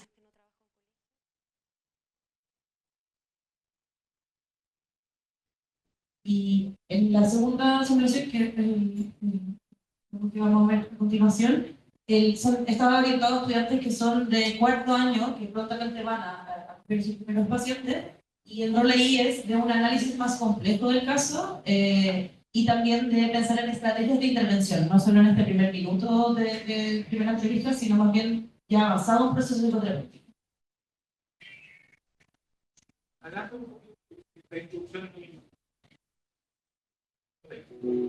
Espejo de la...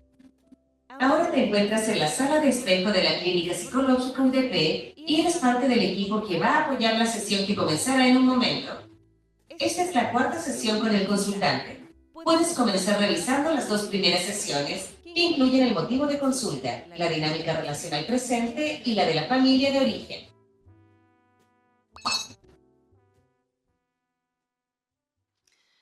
Bueno, Fernando, ya nos presentamos, ¿cierto? Me gustaría preguntarte qué es lo que te trae a consultar. Bueno, la verdad es que vengo porque ya no me siento muy bien en mi relación de pareja. Y he pensado que debería terminar, pero no estoy seguro de verdad. Es una relación larga, llevamos 17 años. Entonces lo que quiero saber es si es que realmente se puede salvar el matrimonio o si es mejor dejarlo hasta acá. Entiendo. ¿Tu pareja?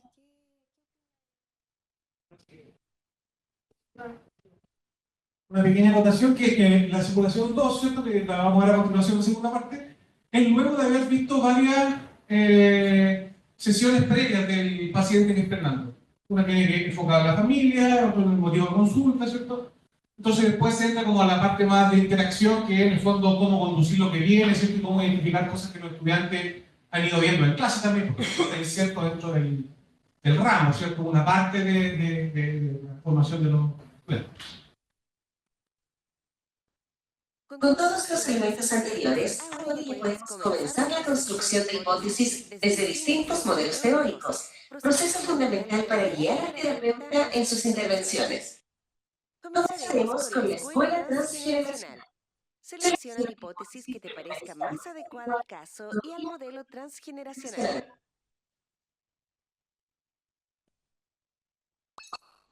El abandono emocional y físico del padre al irse del caso de la y su muerte por cáncer dejaron conflictos emocionales no resueltos en Fernando. Fernando puede estar actuando bajo una lealtad inconsciente hacia su padre, de quien fue cercano en su infancia, produciendo un modelo de relación de pareja caracterizado por conflicto y desequilibrio de poder.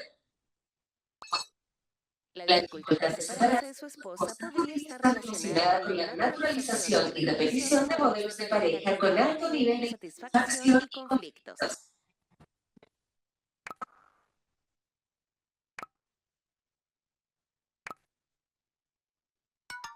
Es una hipótesis parcial porque se está comprendiendo el comportamiento de solo un miembro de la pareja. Por favor, inténtalo de nuevo. Bien, es la hipótesis más adecuada en este caso. Bueno, Fernando, a raíz de escuchar y entender un poquito más la historia de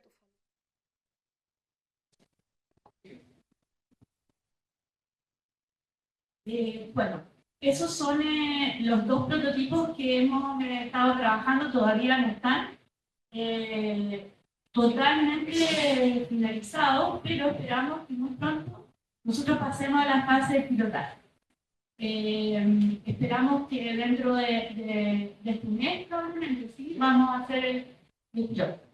Quería solamente acotar que a propósito del la segunda demo, después, más adelante, que ellos hacen y construyen hipótesis para entender la problemática, después viene una parte en que tienen que pensar en estrategias de intervención que sean coherentes con esas hipótesis planteadas. Entonces, es el desarrollo de un caso completo, desde que llega hasta que ya se plantea la intervención. Y eso es lo que ellos tienen que ir reflexionando y decidiendo, con un feedback inmediato, como decía. ¿Qué esperamos obtener con este proyecto? Ya está dicho, creo, como poder integrar teoría y práctica, ir desarrollando actividades clínicas en entornos seguros y éticos, ¿no? Y también introducir la cultura tecnológica actual, que como alguien decía ahí, de nuestros compañeros y compañeras académicas, ya no tiene vuelta atrás. Los estudiantes ya se manejan mucho mejor que nosotros, inclusive, y por lo tanto no podemos seguir mostrándoles pedazos de película, en el caso de, o haciendo roleplaying en salas que son ellos mismos, que en verdad ya no guardan mucha relación con una crítica real, ¿sí? Entonces esperamos eso. Y a nivel de programa, bueno, somos ambiciosos y queremos primero destacar que es la primera experiencia de realidad virtual en la carrera y en la formación clínica. Entonces es muy importante la evaluación que podamos hacer respecto al impacto de los estudiantes y en los docentes. También nos gustaría muchísimo, porque estamos hablando de la línea clínica, y en particular de una perspectiva teórica, que es donde nosotros trabajamos, que es la línea de intervención sistémica, pero hay otras líneas de intervención que también podrían usar estos prototipos y adecuarlos a sus propias realidades docentes. Y con eso apuntar a lo que la universidad y la facultad tienen como objetivo estratégico, que es incorporar metodologías innovadoras en el proyecto.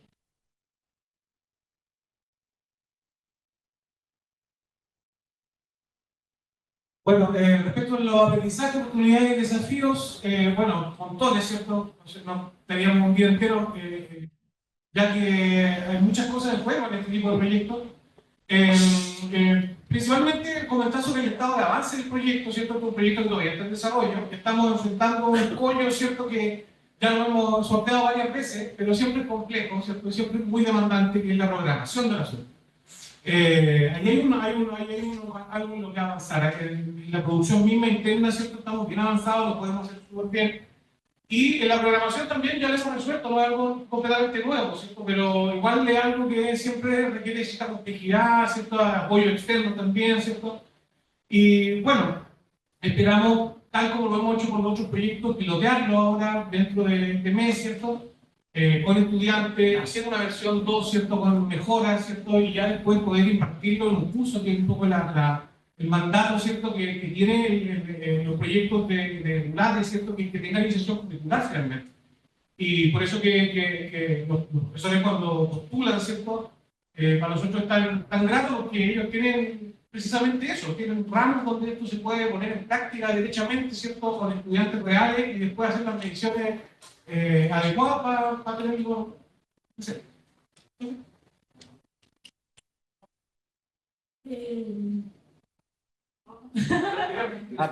Parece que se me acabó. No, solamente decir muy rápido que es un trabajo, ya se ha dicho, multidisciplinar. Acá nosotros no podríamos jamás construir un dispositivo de este tipo si no trabajamos en conjunto con educación en línea, también con los actores y las actrices, también con el equipo de producción y todos los que participaron. Como ustedes vieron ahí, hay mucha gente la que estuvo participando. Entonces, muy agradecido de eso, de poder hacer algo que es interesante para nosotros también, aprendimos muchísimo. Y de ahí la proyección, porque es mucho trabajo, son meses, como decía Arturo, juntándonos semanalmente, pensando, buscando información, muchos recursos económicos, recursos técnicos, etcétera, como para seguir avanzando, que esto no quede aquí, se pueda generalizar.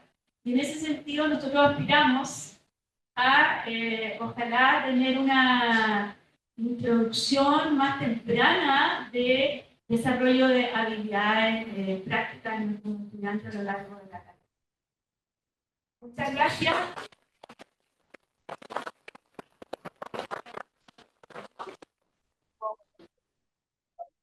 El público puede hacer consultas o comentarios.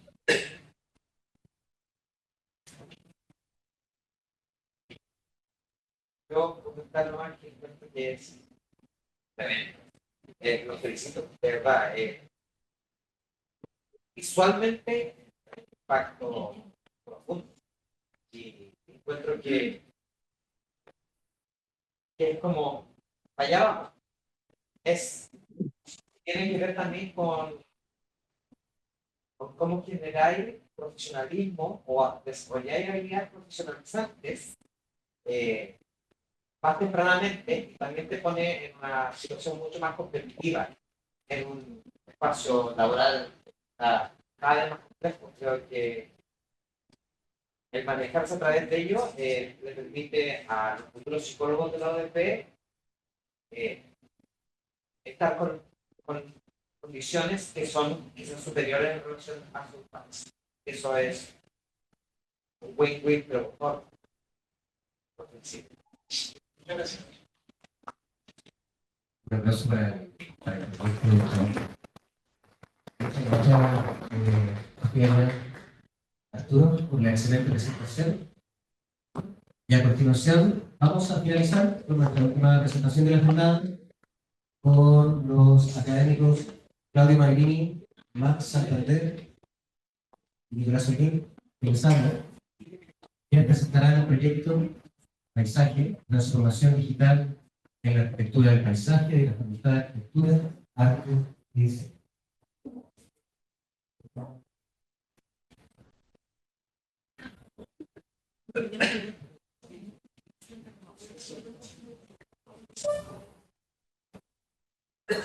Hola, hola. Bueno, me pasó las 12. Los dos, en este caso Maximiliano, cuanto yo somos arquitectos, trabajamos en arquitectura, y desde que llegó la inteligencia artificial, como directivo a trabajar con ella, experimentar con ella. Nosotros más bien con plataformas de generación de imágenes.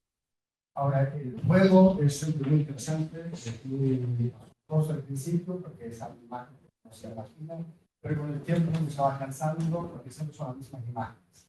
Las imágenes que se generan dentro del campo de la arquitectura son las imágenes verdes, de muchas formas curvas, con mucho verde. Siempre es bonito, expresa el zeitgeist, los tiempos, la cosa ecológica, pero a veces específica ahí. Pues nuestra idea fue preguntarnos cómo integrar la inteligencia artificial más allá del juego de forma activa y de forma propositiva. Bueno, hola a todos. Nosotros empezamos con los tres conceptos, ¿cierto? Los desafíos, los objetivos y el enfoque del proyecto. Y en los desafíos actuales, queríamos integrar tecnologías emergentes como la inteligencia artificial en la enseñanza de la arquitectura, específicamente en la arquitectura, porque veíamos que a partir de ampliar este mapa conceptual, que es nuestra carrera siempre desde la imagen, nos permitía dar posibilidades a nuestros estudiantes. Y lo otro es que nosotros, asociados a la arquitectura del paisaje, trabajamos en distintas escalas. Y esas escalas, de alguna forma, son complejas, ¿verdad? Sobre todo en etapas tempranas, que los estudiantes tienen ciertas carencias de escalar. Por lo tanto, en las herramientas tradicionales vemos que hay una cierta limitación y esto amplía el horizonte, sobre todo en la etapa de ideación y representación. Por lo tanto, creíamos que de alguna manera estos desafíos podíamos abordarlos con la inteligencia. La siguiente. Nuestro objetivo, como un poco lo comentó Claudio, es integrar efectivamente la enseñanza la inteligencia artificial, pero para enriquecer la formación, la innovación y preparar a los estudiantes lo que ya se viene.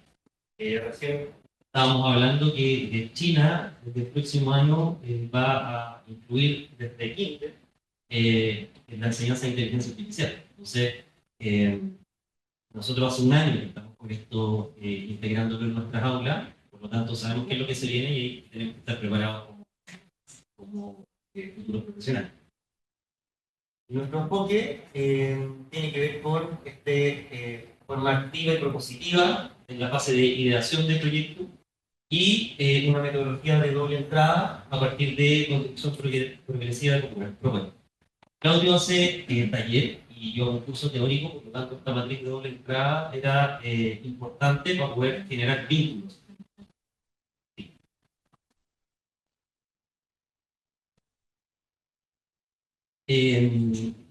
Esto lo voy a pasar muy rápido, pero tiene la potencia de la inteligencia artificial en esta fase de ideación, como bien dijimos, para fomentar este pensamiento visual complejo en etapas tempranas. Los estudiantes tienen esta imagen, pero no es lo mismo tener la imagen y desarrollar el proyecto. Por lo tanto, ahí viene una aceleración del proyecto, nuevas formas de pensar, y la dificultad después viene en que el estudiante tenga la capacidad de poder desarrollar. Como las plataformas son de carácter abierto y están en evolución, este proceso nos permite estar experimentando de manera constante. Y eso es beneficioso, que la mayoría de las plataformas que ocupan nuestros estudiantes son gratuitas. Por lo tanto, a nosotros también no es necesario estar actualizándonos constantemente. Y que esto permite construir representaciones especulativas, incorporando fenómenos reales. Entonces, para nosotros es fundamental el tema de los desastres socionaturales, ciertos futuros probables asociados a cómo esto puede ser una reflexión en entornos asociados al terreno. Y lo que ya decía, herramientas para reflejar el futuro que ya llegó. Esto, Felipe, por si acaso, no es necesario abrir de manera muy escuela. Hicimos una metodología estructurada en etapas que se van cumpliendo, son 3 puntos.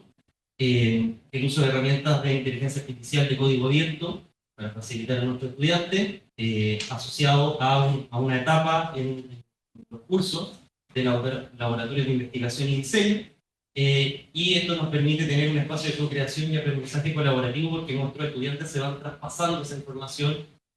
Alguien que descubre algo, lo exponemos frente a todo, y eso es beneficioso, digamos, para el ecosistema.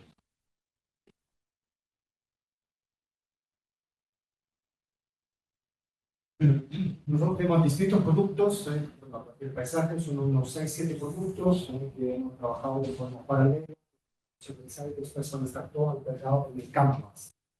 Quizá el primero es un juego de diferencias, en donde efectivamente nosotros, por ejemplo, aquí exponemos imágenes o edificios que fueron construidos sin inteligencia artificial. Por ejemplo, esto es un edificio que existe, que no fue hecho con inteligencia artificial. Por ejemplo, es un edificio que fue proyectado, que todavía no está construido, pero fue proyectado antes de la inteligencia artificial y que está ya casi construyendo. Otros sí que están claramente, son edificios que están haciendo con inteligencia artificial. Entonces, la cosa interesante es que el momento que uno sobrepasa esta barrera de los edificios green, de lo que dijimos al principio, los edificios clásicos, uno sabe cómo trabajar con inteligencia artificial y luego en etapa que ya es difícil discernir entre la realidad y ficción. Realmente nosotros más bien lo hemos pensado como un juego de introducción al alumno para que se dé cuenta que hoy en día efectivamente es muy difícil poder discernir entre la realidad y la ficción, y que efectivamente la inteligencia artificial, si se utiliza bien, puede ser muy productiva, muy provechosa para el proceso de arquitectura. El segundo producto que hemos elaborado, que estoy a partir un poco de esta matriz acá, aquí, de forma muy resumida, están todas las distintas etapas de un proceso de arquitectura. A partir de un encargo, uno empieza por análisis, que es el análisis del contexto, después hay un estudio de cabida, después una etapa de ideación, después uno pasa claramente a partir al partido general, modelo 3D, render, y hasta que se pueden desarrollar las distintas planimetrías. Cada uno de esos ya tiene inteligencias artificiales que ya existen. Acá abajo, nosotros hicimos un trabajo de Canvas, donde para cada capa puede efectivamente asociar cerca de 2 o 3 plataformas que ya existen. Lo que no existe todavía es una plataforma capaz de resumir todo el proceso. Pero nosotros más bien nos enfocamos en el eje de la ideación, es decir, es el principio como nosotros, mediante la generación de imágenes, más bien fomentamos la imaginación para los alumnos, para que después esta imagen se traduce en arquitectura.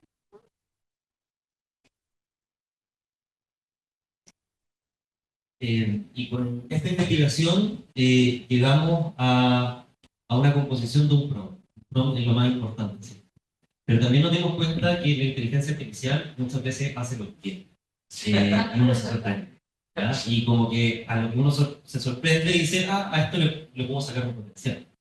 Esta fórmula de prompt está basada en gramática sencilla y lo que permite es direccionar efectivamente la inteligencia artificial a lo que uno quiere. Entonces, son 7 puntos fijos o conceptos y el adicional es el octavo, pero que uno debiese ir introduciendo, esto también va a estar en el Canvas mejor explicado, y ponemos ciertos ejemplos. Entonces, el medio tiene que ver con la expresión de lo que queremos efectivamente graficar, el estilo, la estética visual, entonces uno puede decir si es minimalista, si es árido, etc. El sujeto es clave, ¿ya? Para poder decir que es el tema central del prompt. Entonces, bueno, dependiendo también de la aplicación, uno puede poner más énfasis en uno o en otro, y esa es la gracia del movimiento, que la iteración permite no solamente tener esta fórmula ordenada, sino que también variarla, pero siempre bajo estos 7 o 8 parámetros que nos permiten direccionar lo que queremos hacer.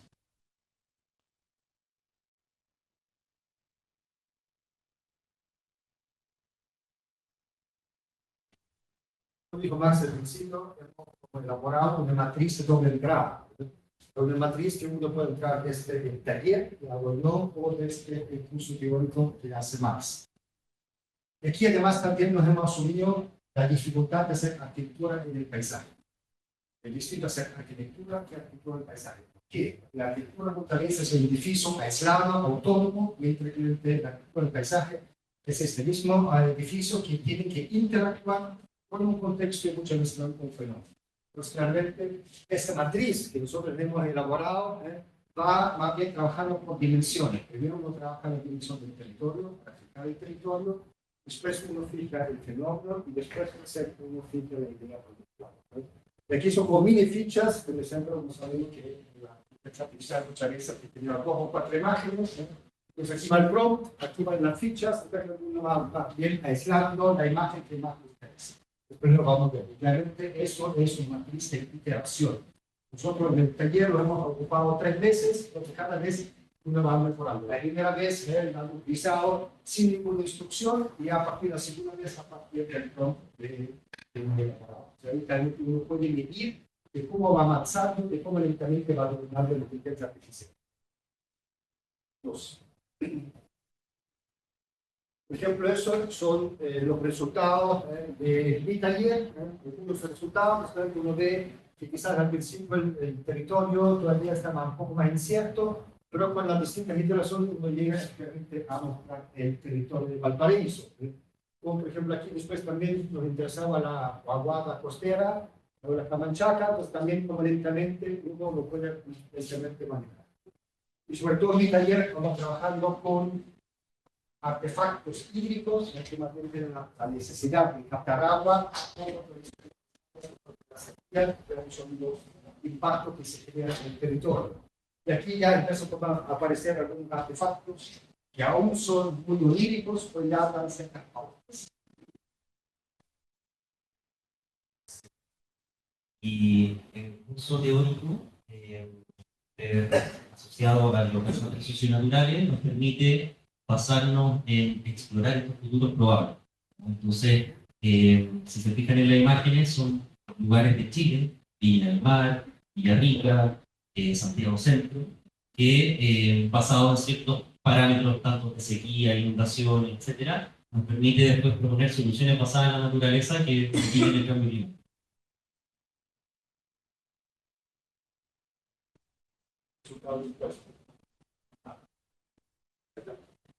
Bien, yo voy a referir a los resultados, se implementó una encuesta pre y post metodología para entender de algún modo cómo la inserción inicial de la metodología puede impactar el proceso de enseñanza-aprendizaje en tres categorías. En este caso, Felipe, no sé si pueden abrir la imagen.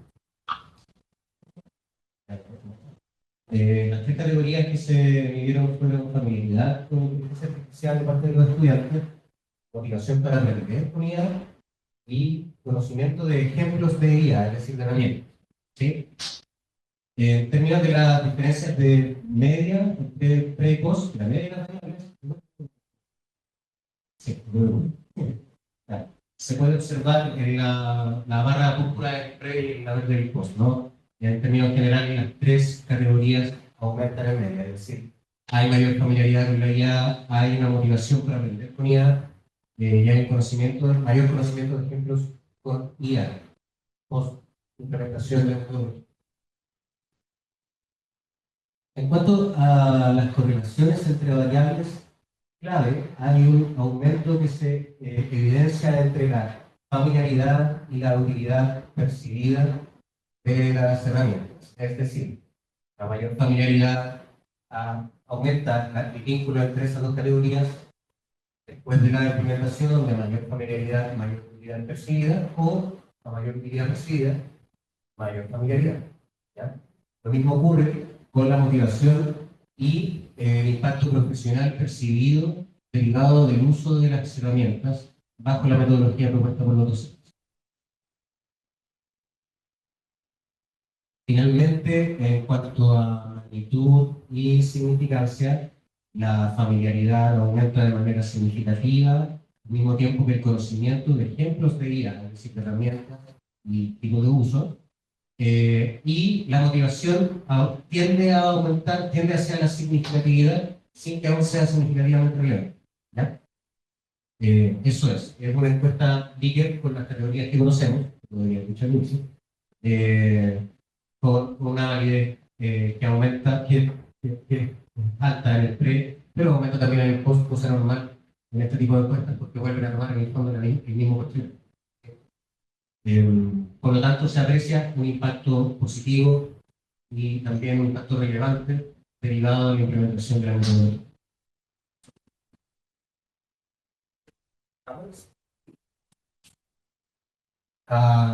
Derivado de todo lo anterior, desde Educación en Línea se apoya en la construcción de un aula virtual para el proyecto que pueda hacer disponible a estudiantes y también, ¿por qué no a docentes, en distintos materiales que se han ido generando, con las que ya hemos visto, ¿no? Esta aula va a incorporar cápsulas de video, pero también objetos virtuales de aprendizaje como interactivos que den cuenta de manera didáctica y de manera visualmente también atractiva elementos como, por ejemplo, la estructura del prompt que presentaba Max, entre otras cosas, y las distintas herramientas del proyecto. La idea es que inicialmente esta plataforma pueda apoyar los cursos donde se implementa tanto el taller como el curso teórico de los docentes, los académicos acá presentes, de Claudio y Maximiliano, pero eventualmente los distintos módulos puedan también instalarse en otras instancias, quizás dentro de la carrera o eventualmente a nivel facultad. ¿Sí?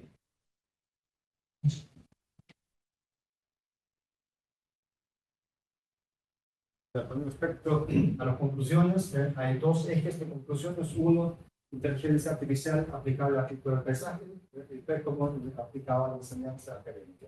Usamos la arquitectura del paisaje. Aquí nosotros nos dimos cuenta que claramente la plataforma por la cual uno trabaja está llena de predisposición, muchas veces ya están entrenadas. Y claramente para una plataforma es mucho más fácil generar una casa, un objeto conocido, un elemento aislado, más que un elemento de la arquitectura del paisaje. Por eso, claramente, a partir de acá nosotros nos tenemos que dar cuenta que en la arquitectura del paisaje nosotros tenemos que construir, mirar el contexto, tenemos que construir para después en el centro de insertar. Simplemente porque no están entrenados en las plataformas.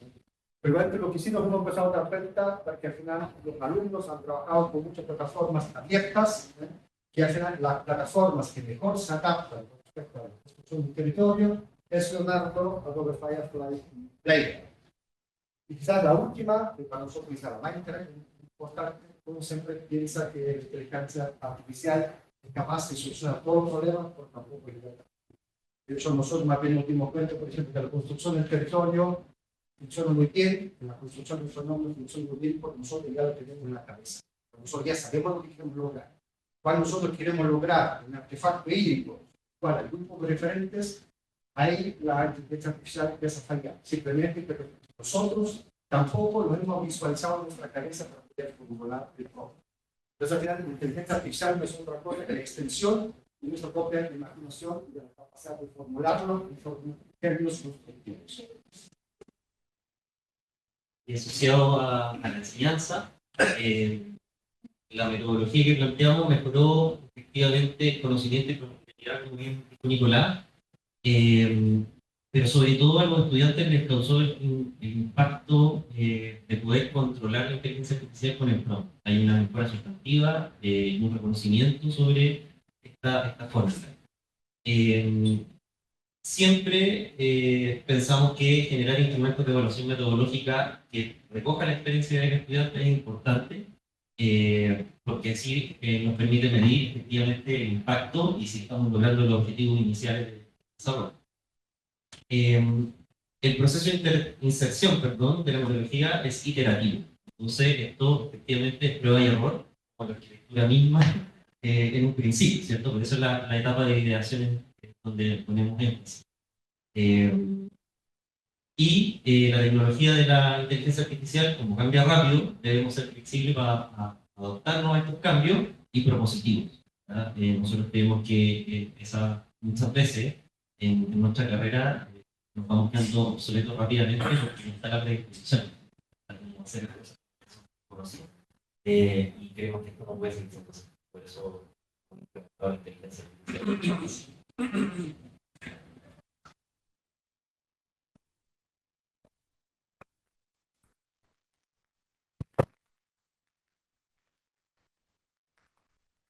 Agradecemos a Claudio y Max por su excelente presentación y ahora tenemos un momento para preguntas de parte del público. Por acá una pregunta, profesores, ¿cómo a nivel operativo, cómo lo hacen en el ramo con el tema de las licencias y las cuentas, teniendo en cuenta que son procesos iterativos, ¿cierto? Y que muchas veces las cuentas gratuitas limitan la cantidad de iteraciones que se pueden hacer. ¿Cómo lo gestionan con los estudiantes? ¿Cómo los estudiantes acceden a cuentas? ¿O si les falta a ustedes también alguna instancia, ¿cierto?, donde se pueda agilizar ese proceso, ¿cierto?, o hacerlo más accesible para los estudiantes. Ya, trabajamos todas las posibilidades que se nos abren. Por ejemplo, la escuela o la facultad en este momento tiene una licencia gratuita por un año que el disco. Pero que el disco más bien funciona con interiores, entonces para nosotros no apoyamos. Max, por ejemplo, tiene la Journey, tiene la membresía, entonces a veces también podemos apoyar con él. Pero al final nosotros trabajamos con plataformas abiertas. Con los alumnos existen todas esas plataformas y empiezan a experimentar. Entonces ellos mismos lentamente van encontrando, y poco como nosotros, como pudimos determinar que hay tres que más bien trabajan con el territorio, pues también se genera un conocimiento colaborativo en el tiempo, donde efectivamente los alumnos se dan cuenta, mira, para ese tipo de objetivo trabajo con esta plataforma, para ese tipo de objetivo trabajo con esta plataforma. Y la cosa interesante es que al menos la iteración dentro del taller, al menos son 3 semanas, porque igualmente hay tiempo para que uno pueda, tiene 3 semanas completas, donde cada día igualmente puede acumular. Después está el famoso truco que los alumnos generan distintas cuentas. En una cuenta hace entrenar, en otra cuenta hace entrenar. Entonces se lo entienden en esos sentidos. Pero sí que en futuro yo creo lo que sí habría que hacer que la universidad o la facultad sí invierta también en software de...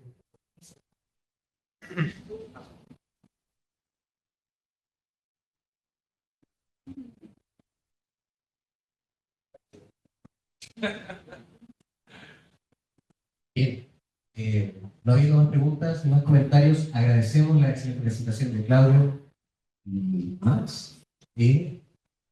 también a todos los demás. ¿Sí? Agradecemos las exposiciones que hemos tenido y la oportunidad de ver hoy, ¿sí? Quisiéramos destacar que ya hay unos proyectos que han iniciado su camino en una nueva mesa del Laboratorio de Tecnología Educativa y Educación en Línea, nuevo ciclo, ¿no? Provenientes de las facultades, también de arquitectura, arte y diseño, ciencias sociales, historia, salud y ontología. Agradecemos la participación de todas y todos ustedes en este encuentro y los dejamos cordialmente invitados e invitadas para acompañarnos en una próxima edición del encuentro de proyectos de educativa de educación en línea, donde continuaremos compartiendo experiencias, aprendizajes y buenas prácticas en el ámbito educativo con tecnología. Muchas gracias.